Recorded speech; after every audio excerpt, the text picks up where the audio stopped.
Hare Krishna. Good morning, everyone. Welcome to Daily Srimad Bhagavatam class. My name is Nanda Braja. Today, Hare Krishna. Hi, Arjuna Das. Prabhu. Today we're reading from Srimad Bhagavatam, Canto 2, Chapter 7, Text 52. Before that, we'll sing Jai Radha Madhava once we get it on the screen here.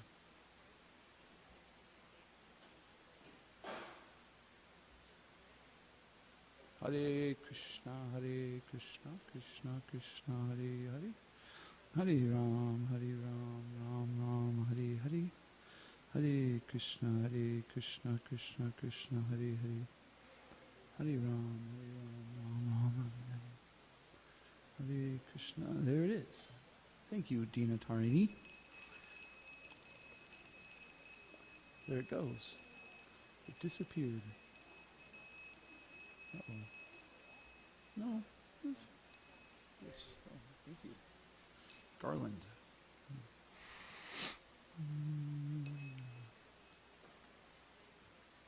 Jaya Radha Madhava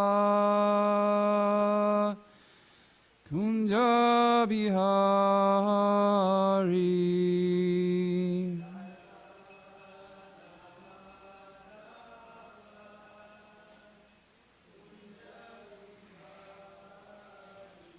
Jaya Radha Madhava Kunja Bihari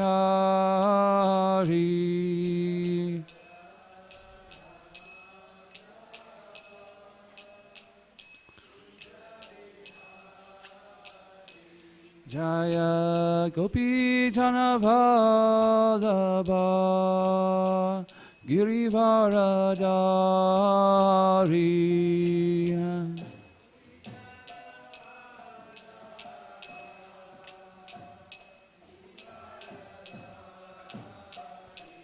Jaya Gopi Jana Vallabha Girivaradari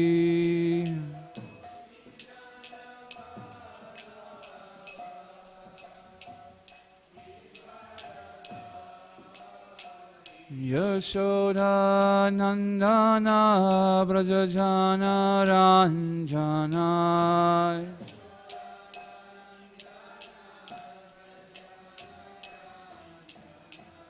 Yashoda Nandana Brajajana Ranjana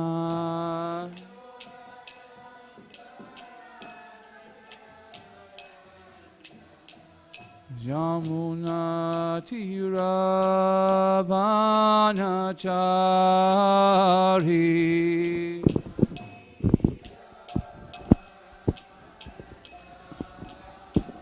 Yamuna Tira Vanachari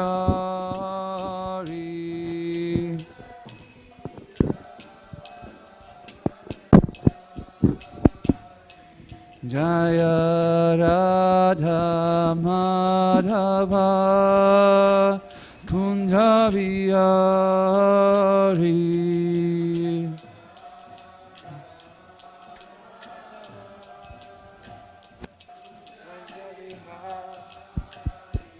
Jaya Radha Madhava Kunja Bihari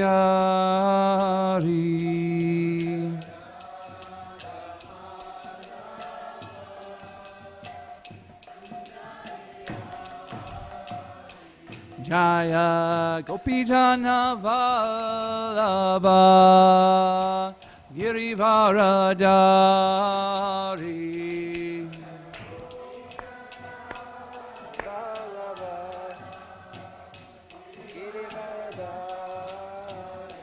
Jaya Gopi Jana Vallabha Girivaradari Gopi Jana Vallabha Yashoda Nandana Brajajana Ranjana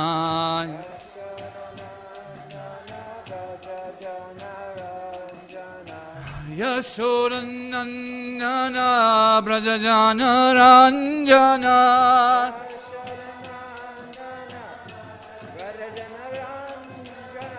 Yamuna Tiravanachari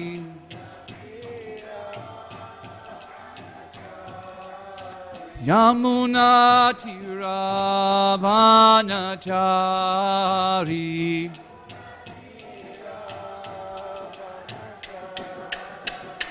Jaya Radha Madhava Kundabiyari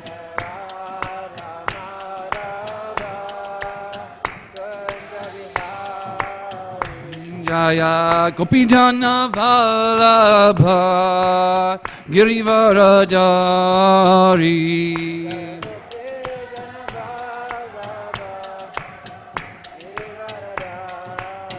Yashoda Nandana Brajajana Ranjana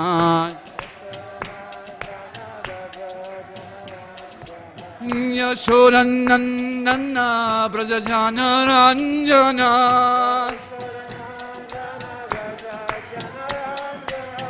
Yamuna Tiravanachari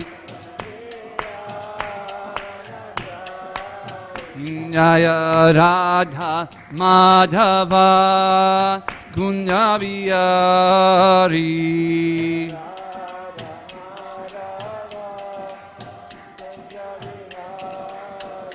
Hare Krishna Krishna Krishna Hare Hare Hare Rama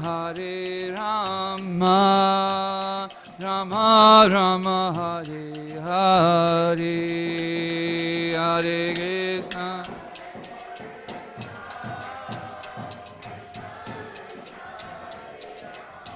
Hare Hare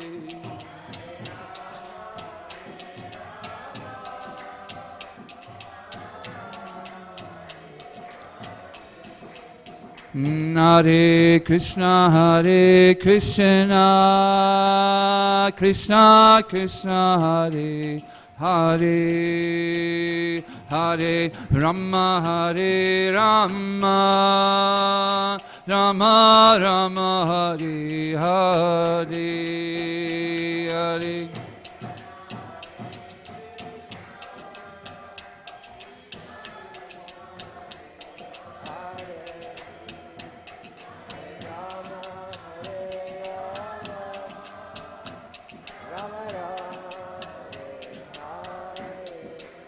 Jaya Radha Madhava Shri Radhe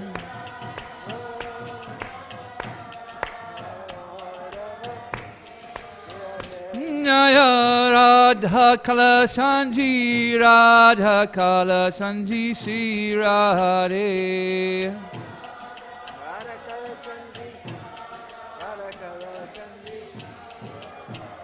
Jaya Radha Kala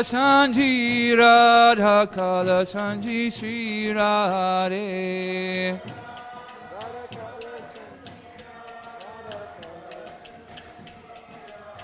Jaya Radha Kala Sanji Shri Radhe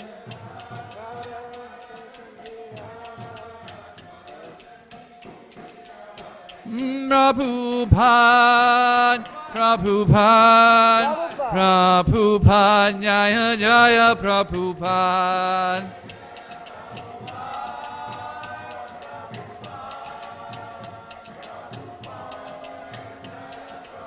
Nitai Gora Haribol,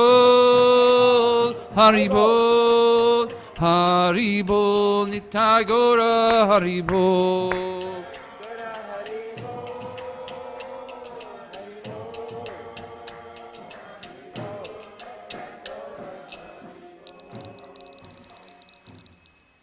Shri Shri Radha Madhava ki jai. Shri Shri Radha Kala Shandaji ki jai. Shri Prabhupada ki jai. Om Namo Bhagavate Vasudevaya.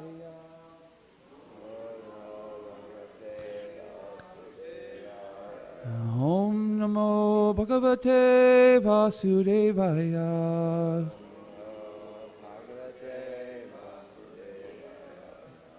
Om Namo Bhagavate Vasudevaya.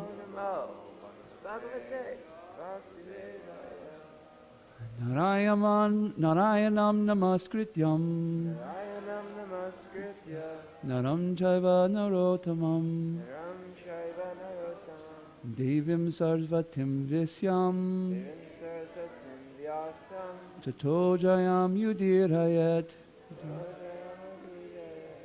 Please, everybody together, before reciting the Srimad Bhagavatam, which is the very means of conquest, one should offer the respectful obeisances unto the personality of Godhead, Narayana, unto Narayan Rishi, the supermost human being, unto Mother Saraswati, the goddess of learning, and unto Srila Vyasadeva, the author. Nashta prayasha abreshu Nityam Bhagavata Sevaya Bhagavati Uttamasloke Bhaktir Bhavati Naistaki. Together, please. By regular attendance in this class of Bhagavatam, and by rendering the service to the pure devotees, all that is troublesome in the heart is almost completely destroyed, and loving service unto the personality of Godhead, who is praised with transcendental songs, established as irrevocable fact. Om Gantimarandasya Gananjana Salakaya Shakshuram Meditam Yena Tasmai Shri Guruve Namah. I was born in the darkness of ignorance, and my spiritual master opened my eyes with a torchlight of knowledge. I offer my respectful obeisances to him. Hare Krishna. So we're reading from Canto 2, Chapter 7, verse 52. And before last night when I found out that I was going to do this, I thought it would be nice because we have quite a few new people here to Srimad Bhagavatam, and I was thinking maybe I'll give a preview of why Srimad Bhagavatam. There's so many different scriptures, so many different writings on Vedic literature. Why is it that Srimad Bhagavatam is something that we read each morning? And amazingly enough, the verse that we're going to read that was picked for today, that I didn't pick, works perfectly with this. You'll see it. It's really pretty cool. So I thought that if we're going to talk about why Srimad Bhagavatam, we should understand why the author wrote Srimad Bhagavatam. So the author of Srimad Bhagavatam is who? Vyasadeva. And Vyasadeva, as the author, before he wrote Srimad Bhagavatam, he wrote so many different other Vedic literatures.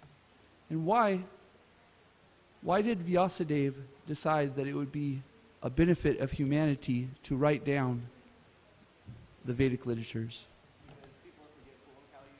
Yes, Kali Yuga was coming, and people became forgetful. So before Kali Yuga, people could just hear something once or read something once, and they would completely remember this. We have this experience nowadays even, right? There's some people sometimes they have autism, and they can do this. Or sometimes people just are geniuses, and they can read something once, and they literally can they remember it all their life. I remember in school, we had this boy named Derek, and he had autism, and he really loved the sports teams. And I played football, so he would talk to me and stuff, but he would remember every stat that was happening. So in the girls' basketball team, he could say, Ashley, you scored 14 points, you got 3 anyways, and he would remember them forever. So we have a little bit of experience this, but in the days before Kali Yuga, this wasn't just a special occasion. Everybody could literally hear and just remember. And so Vyasadeva deciding to write down the Vedic literatures for the benefit of the humans, humanity. He wrote down the Vedas, but he wasn't feeling happy. He didn't feel fulfilled. Now, the Vedic literatures, I can give kind of an idea of how big they are. To be honest with you, I don't really exactly know, but the point I'm trying to get here when I give this kind of explanation is just to give you an idea of how vast the Vedic knowledge are, the Vedas are. This room right here, we could times it by 10 and fill it up with books, and it still would just be a drop in the ocean of Vedic literature. So Vyasadeva wrote down all of this Vedic literature, and he distributed it so people could teach it, but he wasn't feeling fulfilled. I mean, you can imagine that a life's work of writing down all this, and you still don't feel happy. So in his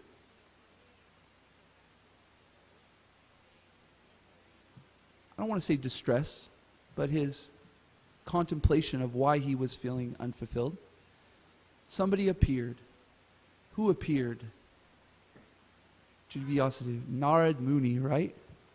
And Narad Muni is a very interesting character, right? Devotees, when they say Narad Muni, they smile, right? Because we know Narad Muni and the way that Narad Muni acts. Narad Muni, do you know the person, maybe you went to school or you have them in the office, they stir the pot, and they're always they're always causing drama. They're always in the middle of it. If you want to know the office drama, it's always Susie. Susie's always doing something, right? She's always stirring it up, right? Well, Narad Muni is the transcendental pot stirrer. So Narad Muni will come, and he will churn the drama so that Krishna can come and do his pastimes. So this is just a little bit of Narad Muni. We could go so many stories about Narad Muni stirring the pot. But Narad Muni comes and says, he kind of smiles at Vyasadeva. Oh, here we go. So we have Narad Muni on the left and Vyasadeva on the right here. So Vyasadeva has just written the Vedas. He's distressed or unfulfilled. Narad Muni comes. And Narad Muni, seeing his disciple distressed, what does he do? At first he laughs at him. He kind of smiles and says, hey, I see that you're not so happy here. What's going on? And Vyasadeva explains that he's not feeling fulfilled. Although he did all of this literature for humankind, he's still feeling unfulfilled. Drista, would you mind turning to Canto 1, Chapter 5, text 8 through 11, about that area right there.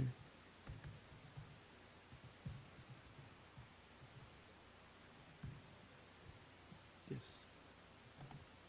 Thank you, Drista. Would somebody mind reading this first, this eighth text? So Nard is going to now tell him why you're not happy. Text 8.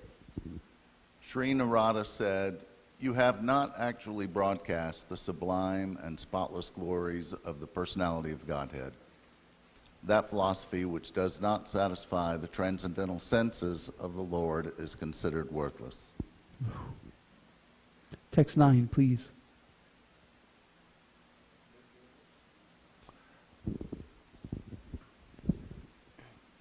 Although, great sage, you have very broadly described the four principles beginning with religious performances, you have not described the glories of the Supreme Personality, Vasudeva. 10.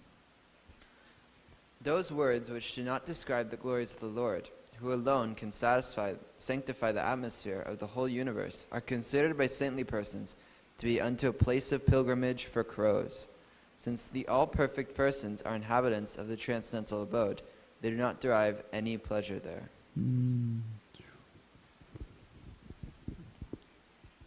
On the other hand, that literature which is full of descriptions of the transcendental glories of the name, fame, forms, pastimes, etc., of the unlimited Supreme Lord is a different creation, full of transcendental words directed towards bringing about a revolution in the impious lives of this world's misdirected civilization.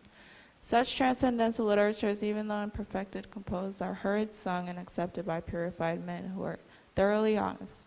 Can you go back to text 10, Drista, please?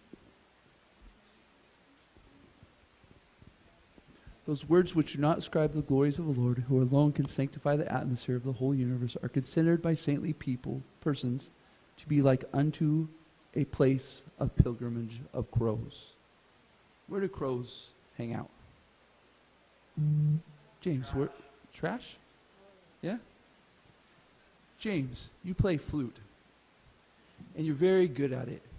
Can you imagine a lifetime of learning how to play flute, and your spiritual master comes and tells you it's trash? You'd be like, whoa, right? It's a little strong, right? Luke, you got your degree in mathematics, right? So your spiritual master comes to you and says, all that time you spent on math is trash. Vyasadeva is kind of like this in a situation. He's just compiled all the Vedic literatures, and his spiritual master has come and said, it's all trash. Pretty heavy, right? But this is the spiritual master's kindness to the disciple and saying, you're not happy. I know why here, and I want to be very clear.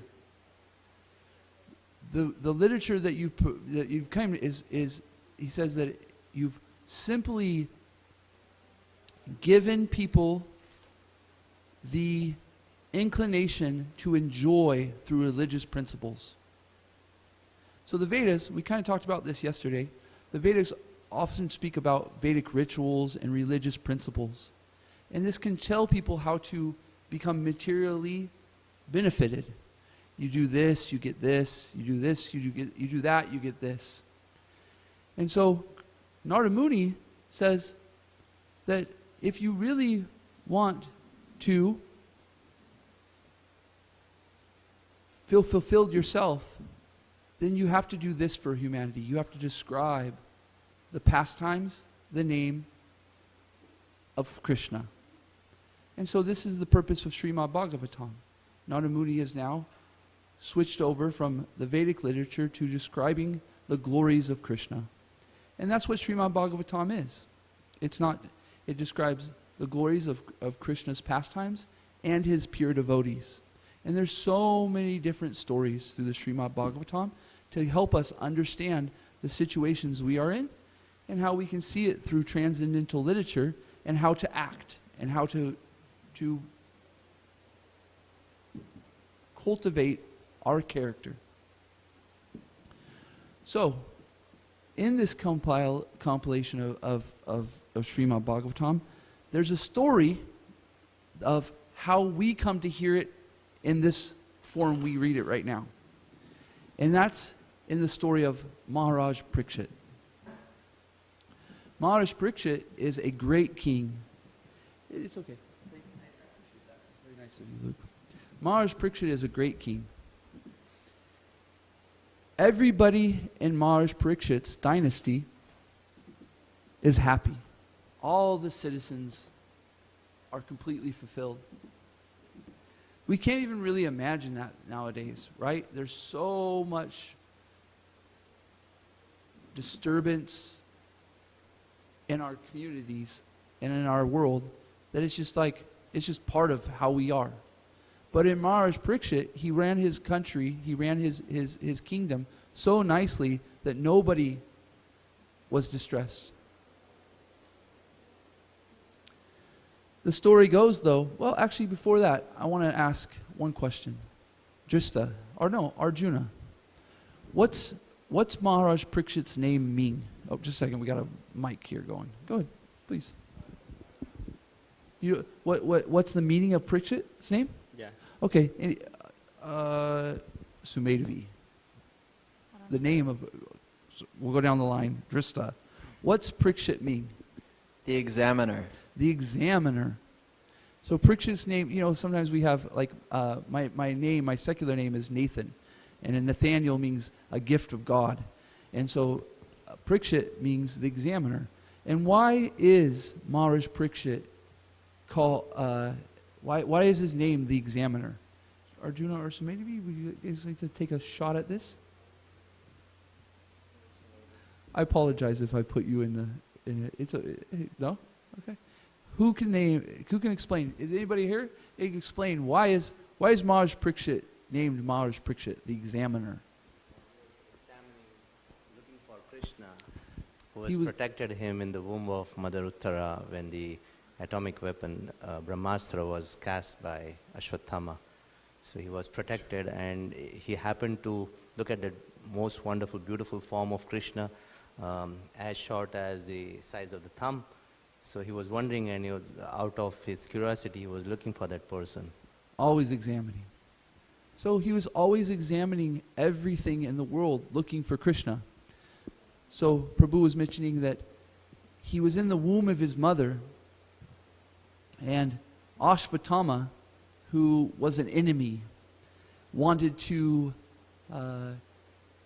finish the lineage of Maharaj Parikshit, his family lineage. And Maharaj Parikshit was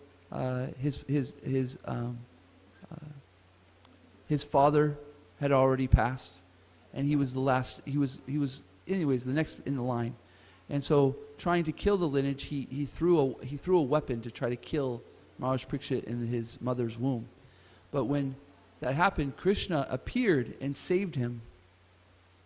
And so when that happened, Maharaj Parikshit, in the womb of his mother, saw Krishna. And seeing that beautiful form of Krishna, Krishna left, and he said it was so beautiful that he was always looking for Krishna. So the examiner. So the story, Maharaj Parikshit as the king, is in his kingdom. He's ruling nicely, and he decides to go on an adventure, you could say. And in his adventure, Maharaj Parikshit, looking, always searching, sees a sage. And the sage, what is the name sage? The name of the sage? Is anybody? No, Shringi's the son. Yes. The sage's name, I'm forgetting. Anybody remember? Shamika. Shamika? Shamika, the sage Shamika is in samadhi. He's sitting there meditating. And Maharaj Parikshit, as the king comes up to him and says, hey, tries to wake him. Maharaj Parikshit is thirsty. He wants to ask for some water. But he doesn't respond to him at all. And Maharaj Parikshit, again, hey, doesn't wake. So Maharaj Parikshit, in his thirst, and because of the arrangement of Lord Krishna, he does something out of character. He gets a little bit disturbed. And what he does is he grabs a dead snake and he puts it on the neck of the sage. But he's thinking why he does this, he's so disturbed, is he thinks that he's doing it on purpose. He thinks he's ignoring him. You're not really in samadhi, you're not really in trance, you're ignoring me. So, the son of the sage, Shringi, hears about his father being disrespected like this. And so he, being the son of a sage, is also very powerful. And he curses Maharaj Parikshit. He says he's so distraught. He's like crying because his father has been disrespected like this. And he says, gives him a curse. You will be bitten by a snake bird and you will die. So when the sage wakes, Shringi's upset. His son's upset. He says, oh, what's wrong, son? And he says, well, this happened. You have this dead snake around you, and the Maharaj Parikshit, the emperor, came and he threw the snake onto you. But don't worry, Dad, I've cursed him. His father shakes his head. What you've done is wrong. You shouldn't have done this. You should be tolerant. The king, whatever the king does is right. You shouldn't have done this. So, Maharaj Parikshit, later in his life, he does end up getting bit by a snake. And when bitten by the snake, he has 7 days to live. Now, Maharaj Parikshit had the opportunity. He could have very easily had this nullified. But Maharaj Pariksha is a pure devotee of the Lord, so he saw this as an arrangement by the Lord. He said, oh, this is the Lord's arrangement. I've made an offense. I should take this punishment. And so, Maharaj Pariksha being so loved, people hearing that he only has 7 days, the sages get together and they decide what is best for a person who's going to die. What's best for the emperor who's going to die in 7 days? So as they're there together, somebody walks in. Sukadev Goswami. And who is Sukadev Goswami? The son of Vyasadeva. Ah, the son of Vyasadeva, the author of Srimad Bhagavatam. So Sukadev Goswami is born as liberated, completely transcendental, always a pure devotee of the Lord. He has no desire. He has no need. He lives simply just by wherever Krishna takes him. And he happens to walk into this assembly at the perfect time. So he sits down on the Vyasasan. Everybody, all the sages there are very, very, very, very spiritually advanced. But they could immediately at once understand when Sukadev Goswami walked in, seeing him, they knew, this is the person. He's the person to speak this and tell you what to do at the end of your life. So, then Sukadev Goswami, being questioned by Maharaj Pariksha, speaks Srimad Bhagavatam. And so, let's turn to the verse of today. Srimad Bhagavatam, Canto 2, Text 7, 52.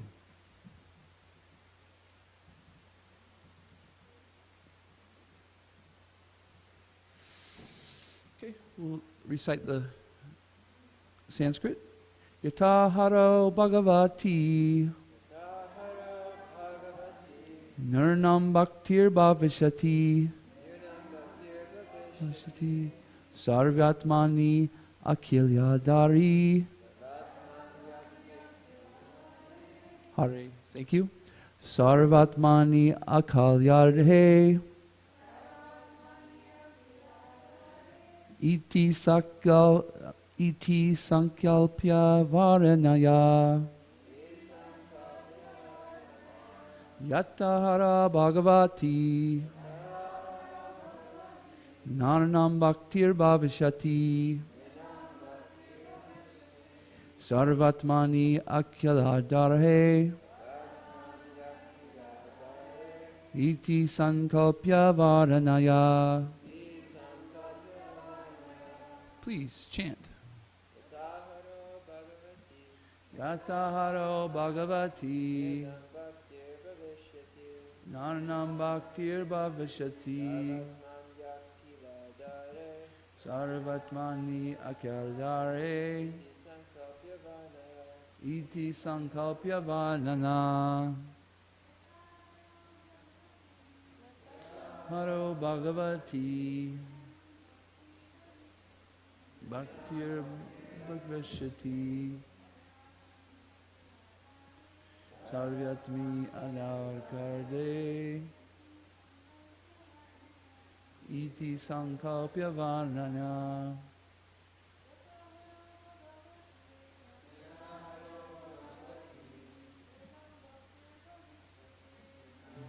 Bhaktir Bhavishati Sarvatmani Akhilarde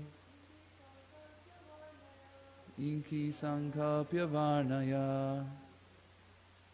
The question might be raised, why do we read the Sanskrit? And it's, what's that? You have any? Huh? It sounds pretty. It's interesting you mentioned that because I have a friend who's a scholar in Srimad Bhagavatam, and he says that in any scholarly situation where people are reading poetry or literature works, the Srimad Bhagavatam is without doubt the most beautiful and most most wonderfully composed. The meter, the rhyme, the poetry, it's amazing. So, go ahead, Esther. I wonder if everyone here can understand it without the translation. Some people here, anybody here can understand Sanskrit? A little bit. Yeah. What you'll find is devotees who don't particularly study Sanskrit, what they'll do is through reading Srila Prabhupada's books in Sanskrit, you'll pick out words here and there. And then so even to the point where some people are good enough that they can read it and they're like, oh, I know that word, and they can put it together. But there are some people that are scholars that know Sanskrit and can literally like I have a couple friends that could literally read this and they could tell you the translation. It's pretty amazing. But the reason why we read the Sanskrit is because it's actually what was spoken by the person. So like for instance, Bhagavad Gita is spoken by Krishna. So we don't just read the translation because we actually get a chance to read and say the words that were actually spoken by Krishna. And there's power in that. There's actually purification in that. So that's the reason, if you wonder why do we read the Sanskrit, I don't understand it doesn't mean anything, this is the reason why you do it. And as a matter of fact, when you read, you might notice that at first it's kind of tough, but you read it 3 or 4 times, and you can feel the rhythm and the meter and at least some people can feel like kind of a lightning in the heart. So anyways, let's go to the translation, please. Somebody please read the translation. Please describe the science of Godhead with determination and in a manner by which it will be quite possible for the human being to develop transcendental devotional service unto the personality of Godhead, Hari, the super soul of every living being and the summum bonum, source of all energies. Somebody read the purport, please. Purport by His Divine Grace A.C. Bhaktivedanta Srila Prabhupada. Jai Shri Prabhupada. Srimad Bhagavatam is the philosophy of devotional service and the scientific presentation of man's relationship with the Supreme Personality of Godhead. Prior to the age of Kali, there was no need for such a book of knowledge to know the Lord and His energies. But with the beginning of the age of Kali, human society gradually became influenced by 4 sinful principles, namely, illegitimate connection with women, intoxication, gambling, and unnecessary killing of animals. Because of these basic sinful acts, man gradually became forgetful of his eternal relation with God. Therefore, man became blind, so to speak, to his ultimate goal of life. The ultimate goal of life is not to pass a life of irresponsibility like the animals and indulge in a polished way in the 4 animal principles, namely eating, sleeping, fearing, and mating.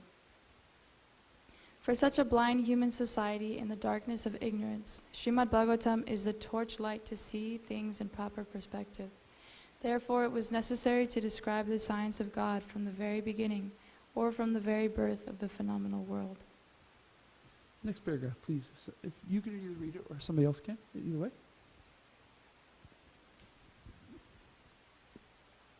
As we have already explained, Srimad Bhagavatam is so scientifically presented that any sincere student of this great science will be able to understand the science of God simply by reading it with attention or simply by regularly hearing it from the bona fide speaker.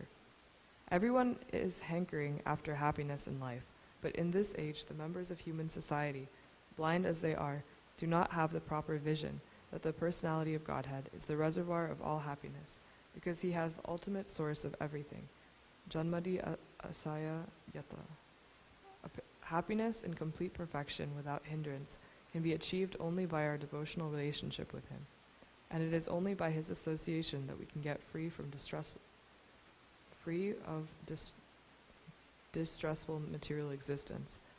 Even those who are after the enjoyment of the material world can also take shelter of the great science of Srimad Bhagavatam, and they will be successful at the end. Narada is therefore requested or ordered by his spiritual master to present this science with determination in good plan. Narada was never advised to preach the principles of Bhagavatam to earn a livelihood. He was ordered by his spiritual master to take the matter very seriously in a missionary spirit. I mentioned in the beginning that I was thinking, tomorrow when I give class, I should give an example of why Srimad Bhagavatam. This verse was already picked out. So I was like, wow, like this is like a softball. They call it like, you ever heard this saying, it's like a softball, somebody's giving you a lob. Anyways, lob. Go ahead and go back, go ahead and go back to the purport. First I'll ask, in this purport, did you hear anything about why Srimad Bhagavatam? What did Srila Prabhupada say? Why Srimad Bhagavatam? Did you raise your hand? So maybe? So maybe. Esther. I was just going to say the last line, that he was ordered by a spiritual master. Narada Muni was, yes. Any other examples in this purport, how Srila Prabhupada gives? He said that the Srimad Bhagavatam is the torchlight in this blind world. Right? What else, Trista? I think the first few sentences in the first paragraph are talking about Srimad Bhagavatam, and that it's the Lord, it's about the Lord, it's about the devotee, and it's about the relationship. Or I can't remember exactly what he said, but it was something like that. Yeah. So, Srila Prabhupada mentions that animal life is made up of 4 things. What are those 4 things that animals... Go ahead. Oh, Esther. Esther, name one of them. Fear. Fearing? Eating, sleeping, and mating. Eating, sleeping, and mating. So we have these in common with animals. Humans, animals, we all have these in common. But what makes the human life different than that of the animal? Esther. We had a speaker yesterday, and the time that he came last, he said something like, animals run on 4 legs and humans drive on 4 wheels, like a car. Yeah. So in that sense, we are similar to animals. But I think because animals don't have karma, I've heard, but humans do, so they're able to get good karma and do good things. But animals, they just they mate, eat, sleep, and right. Yeah. So the animals lack intelligence. They're just simply acting out of these 4 things. So they don't receive karma. But the human life, the human form of life, is a way that we have intelligence. And so Srila Prabhupada and Bhagavatam are here for us to find out what the goal of life is. That's one thing that Srila Prabhupada said in the purport, is that what's being explained here is the purpose of life. What is the goal of life? Why is life here? And so Srimad Bhagavatam gives us these answers. And so, as spoken before, when Vyasadeva writes the Srimad Bhagavatam, he's writing this to show people the name, the form, and the pastimes of Krishna.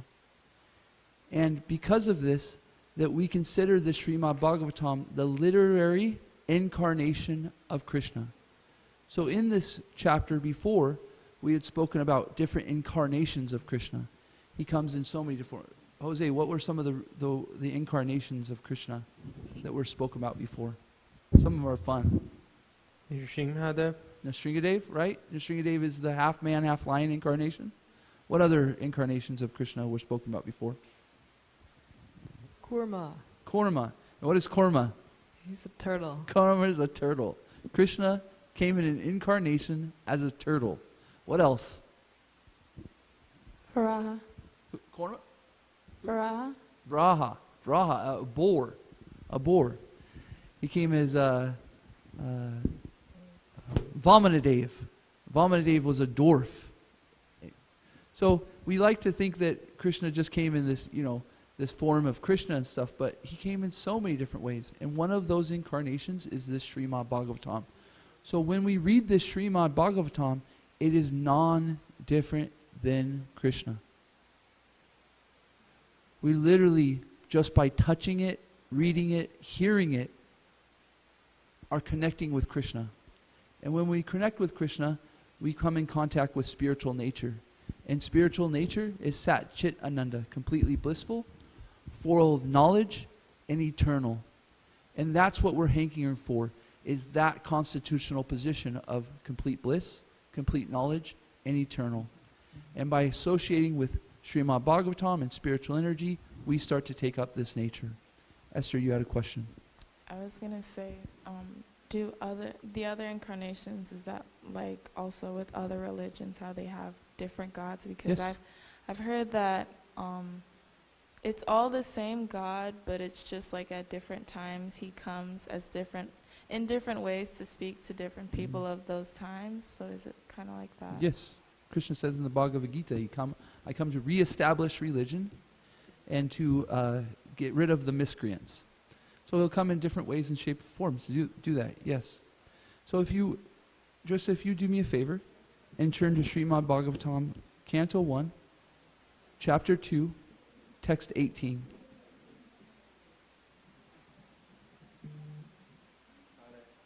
Thank you.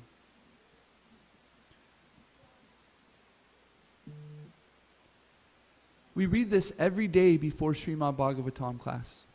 This is one of the invocations. And it says, by regular attendance in classes on the Bhagavatam and by rendering of service to the pure devotee, all that is troublesome to the heart is almost completely destroyed, and loving service unto the personality of Godhead, who is praised with transcendental songs, is established as an irrevocable fact.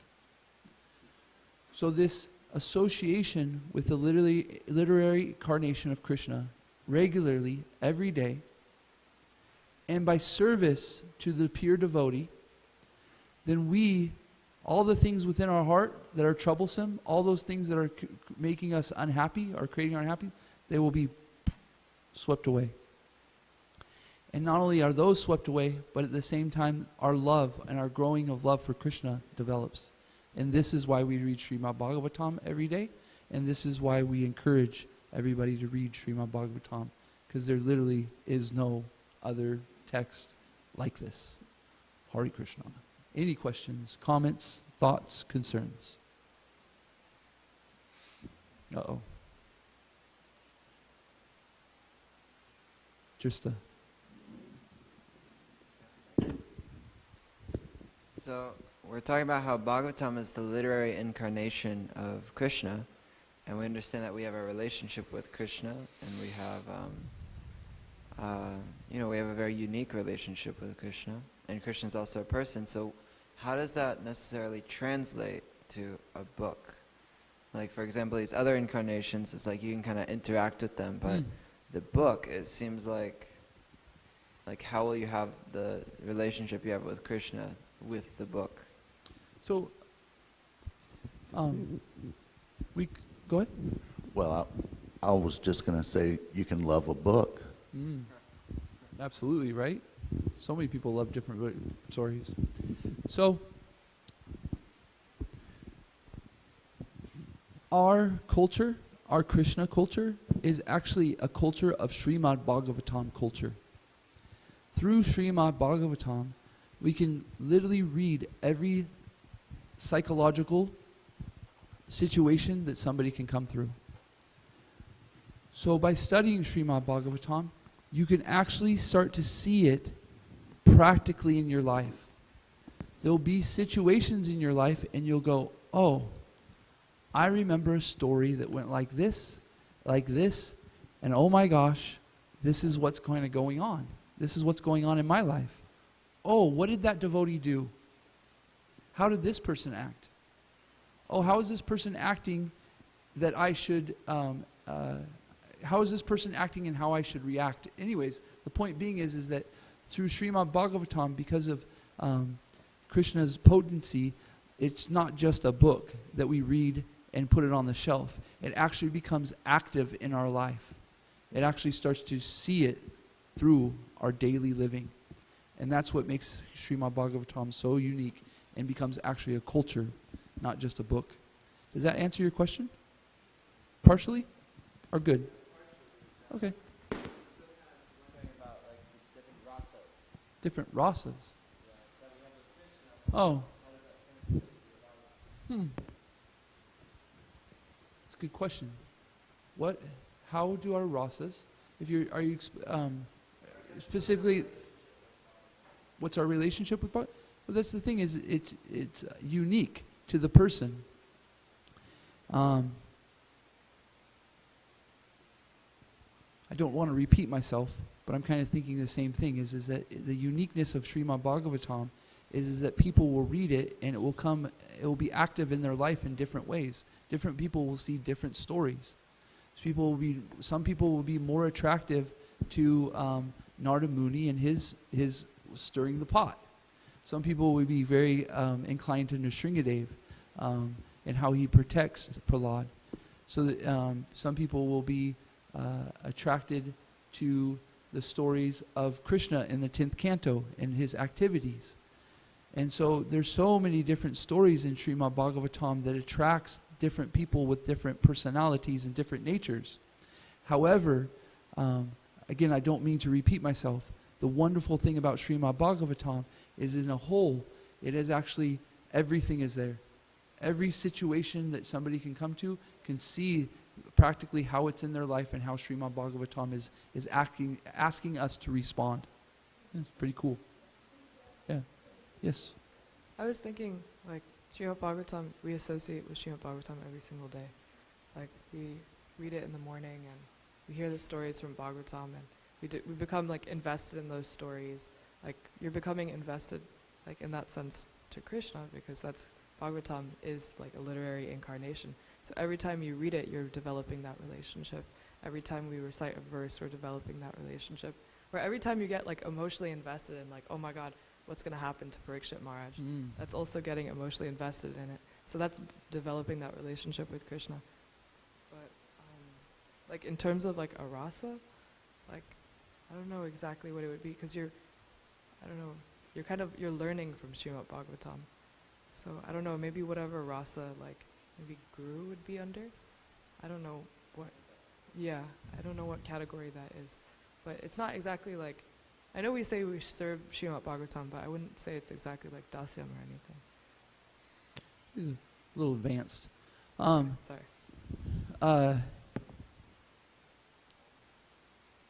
One thing I wanted to mention in particularly, that how Srimad Bhagavatam, you can see it practically in your life, is I was kind of explaining how I was thinking last night, this is the direction I kind of would like to go with Srimad Bhagavatam. And then the verse that we read was perfectly in where I was trying to go with the direction. And that might not mean much to you guys, but when you experience that in yourself, you say, I have a thought and I have an experience, and then you read Srimad Bhagavatam and it's just like, boom, right there with your life and what's going on. It's like, oh my gosh, this is like, it's no longer just a coincidence. You can actually see, I didn't really actually think this. Krishna was giving me a hint through Paramatma and trying to encourage me to speak in this way or that, and boom, there it was in Srimad Bhagavatam. So similarly, you'll be going through situations and you'll open up Srimad Bhagavatam, and in Srila Prabhupada's purport, boom, there will be an answer, and you go, that was what I was looking for. And that's how amazing Srimad Bhagavatam is. Go Nanda Prabhu.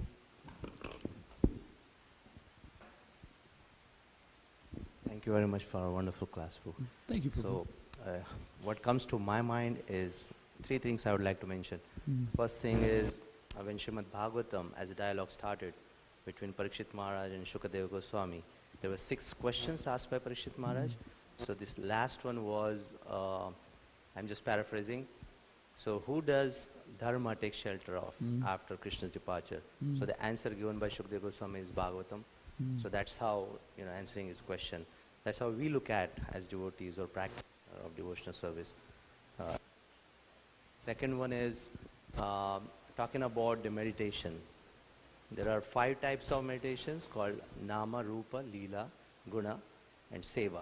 Name, beautiful form of the Lord, then qualities of the Lord, then pastimes of the Lord, and Seva is the service. So Srimad Bhagavatam is the embodiment or the personification of all these 5 forms of meditation. So that is the second aspect I would like to, perceive or look at Srimad Bhagavatam as. It's a meditation. Mm. And third one is, most importantly, there are ninefold processes of devotional service.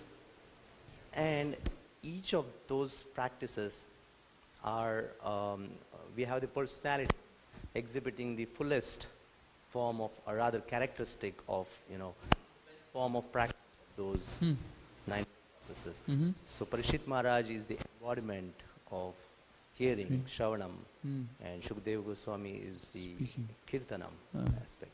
Very nice. So that's the third aspect I would like to. Oh, wow. Thank you. I think that's the perfect time to end. Very nice. Thank you, Golokananda Prabhu. Okay. Srimad Bhagavatam ki jai. Srila Prabhupada ki jai. Gaura Pamanande Hari Hari Bol. Hare Krishna.